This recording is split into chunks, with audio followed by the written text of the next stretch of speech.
지난 24일 초미의 관심을 모았던 문재인 대통령과 아베 총리의 정상회담은 구체적인 성과는 없었지만 한일 양국은 대외적으로는 대화의 전기를 마련했다는 평가를 하고 있습니다. 일본 정부 대변인 스가 요시히데 관방장관은 양국 정상이 오랜만에 직접 마주 앉아 회담을 한 것은 유의미한 일이었다고 밝혔습니다. 그런데 이런 겉모습과는 다르게 일본 내부에서는 이미 한국에 대한 강력한 2차 보복 리스트들을 준비하고 있고, 이에 대한 정부 고위 인사의 발언과 언론들의 보도가 나오고 있습니다.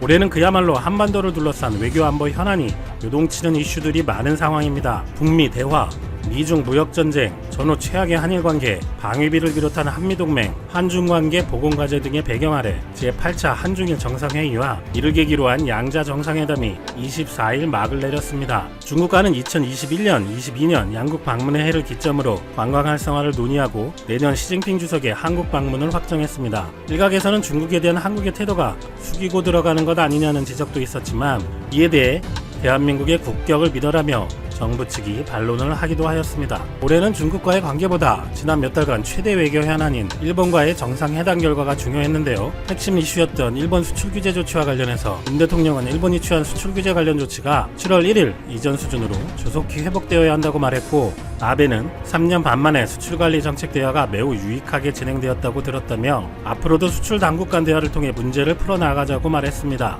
여기까지를 볼 때 지소미아 종료 유예를 대가로 수출 규제 회복을 조건으로 한 실무 진행이 어느 정도 진행되고 있다고 볼 수 있습니다. 문제는 이 두 가지 사안의 근본 원인인 대법원의 강제징용 판결 문제는 그대로라는 것입니다. 두 정상은 회담 시간의 3분의 1에 해당하는 15분을 강제징용 문제에 대해 할애했는데, 아베는 한국에 압류된 일본 기업의 자산이 현금화되는 것은 피해야 한다고 밝히고, 이제까지와 마찬가지로 일절 양보하지 않는다는 태도를 고수하며 한일 청구권 협정에 준수되지 않으면 국가 간의 관계가 성립되지 않는다고 강조했습니다. 문재인 대통령도 대법원의 판결에 관여할 수 없고, 이른바 문희상 국회의장의 법안은 아예 화제가 되지 않았고, 청와대의 입장은 피해 당사자의 이해가 우선이라는 것이었습니다. 오랜만에 한일 정상이 만나 근본 문제를 할 수 있는 강제징용에 대해 해결을 해나가자고 양국 정상은 이야기하고 있지만, 양쪽 모두 그동안의 입장에서 달라진 것이 없이 평행선의 입장만 반복한 것입니다. 한국과 일본 국민들도 국가적 자존심을 걸고 서로 절대 양보할 수 없다는 여론이기 때문에 양국 정부로서도 쉽게 해결안을 찾기도 어려울 것입니다. 양국이 합의하는 해결안이 나오지 않을 경우 피고인 일본 기업이 배상금을 내놓지 않고 있기 때문에 내년 3월경 대법원은 일본 기업의 국내 자산을 강제로 현금화를 하고 이 돈을 피해자들에게 지급하게 됩니다. 그렇게 되면 양국의 관계는 현재와는 비교할 수 없이 악화될 것입니다. 그런데 이런 분위기는 정상회담 이전에도 예견할 수 있었습니다만, 놀라운 것은 이런 정상회담 전에도 그리고 현재도 겉으로는 대화를 이야기하면서 일본은 강제징용 문제를 회피하기 위해 아예 우리나라에 협박에 가까운 말을 하고 있으며, 일본 언론에서는 그 구체적인 방법론들까지 열거하고 있습니다. 먼저 아베 정권의 2인자인 아소다로 부총리는 일본 문의춘추 2020년 1월호에서 강제징용 배상 판결을 받은 일본 기업의 자산 현금화 조치가 이루어질 경우 한국과 무역을 재검토하거나 금융제재를 단행하는 등 여러 가지 방법이 있다. 일본보다 경제 규모가 작은 한국이 먼저 피폐해질 것이 틀림없다. 문재인 대통령이 어떤 판단을 하느냐의 문제라고 말했습니다. 이어서 이웃이니까 한국과 사이좋게 지내자는 논조가 일부 있으나 세계에서 이웃 국가와 사이좋게 지내는 국가가 어디 있나? 그런 말을 하는 사람은 외국에 살아본 적이 없는 사람이라고 주장했습니다. 아니, 일국의 부총리가 이렇게 아나무인으로 한국을 업신여기면서 일국의 대법원 판결을 가지고 힘으로 경제 제재를 하겠다는 것이 외교 수준인지 어처구니가 없습니다. 지난 사드 배치 문제 시 중국 외교부 부국장이 한국은 소국인데 대국에 대항해서 되겠냐는 말이 연상됩니다. 저 발언도 몹시 열받는 표현입니다만, 국장급이고 기업인들과의 비공식적인 자리에서 나온 말인 것과 비교하면 아소다로는 부총리까지 되는 사람이 직접 유력 언론의 공식적 인터뷰에서 저런 표현을 한 것입니다. 그리고 중국은 사드 배치 이후 한한령을 내려 우리에게 막대한 피해를 주면서도 정부 차원의 조치가 아니고 중국인들의 자발적 활동의 결과이다라고 최소한 한한령에 대한 직접적인 개입을 부정하는데, 일본은 정부 2인자가 대놓고 경제 제재를 얘기하고 구체적인 방법론까지 거론하고 있는 것입니다. 중국도 열받지만 일본은 한국을 아주 대놓고 무시하고 패겠다는 것이죠. 정상회담 바로 다음 날인 25일에는 일본의 산케이신문은 기다렸다는 듯이 강제징용 문제에 한국의 답변이 없으니 일본은 한국에 대한 제재를 준비하고 있다는 보도를 하였습니다. 산케이는 한국 경제가 악화되고 있을 뿐 아니라 지소미아 파기가 초래된 것에 따라 문재인 정권의 지지율이 떨어지는 와중이기 때문에 반일 여론에 밀려 일본 기업 자산의 현금화가 될 위험이 있다고 하며, 일본 정부와 여당은 이전의 강제징용 문제, 한국 구축함에 일본 자위대 초계기의 레이더 조사 사건, 문희상 국회의장에 일왕이 직접 사과해야 한다는 요구로 100여 건의 보복 제재 카드를 준비했었고, 그 중에서 반도체 재료 수출 규제를 실시했던 것이라고 말했습니다. 그리고 이번 정상회담에서 양쪽이 기존 입장과 원칙을 바꾸지 않음에 따라 아베 정권은 기한을 정하여 한국에 대하여 2차 제재를 하여야 한다고 주장을 합니다. 참, 한국의 지소미아 종료 유예 시한 조건이 멋있어 보였나요? 이런 걸 따라하려 하네요. 신문이 보도한 예상되는 일본 정부의 한국에 대한 제재안들에 대해 보겠습니다. 첫 번째, 한국인의 일본 입국 비자 금지를 포함한 엄격화. 둘째, 통금 정지입니다. 일본 지방에서는 지금도 한국 관광객이 안 와서 죽겠다고 울며 매달리는데 또 셀프 관광 제재인가요?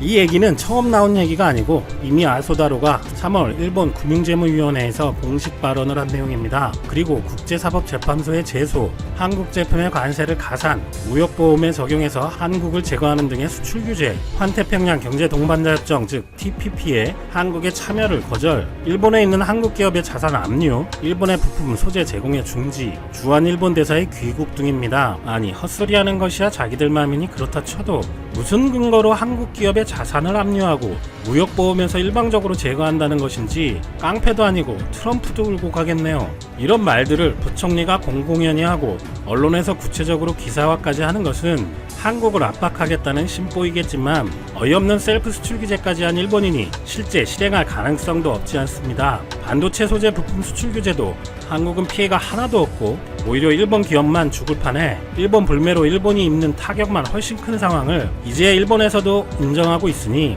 일본이 바보가 아니라면 일본은 이번에는 좀 더 전략적으로 작전을 짜고 있을 것으로 보입니다. 한국 정부와 국민들의 냉정한 준비와 대응을 응원합니다.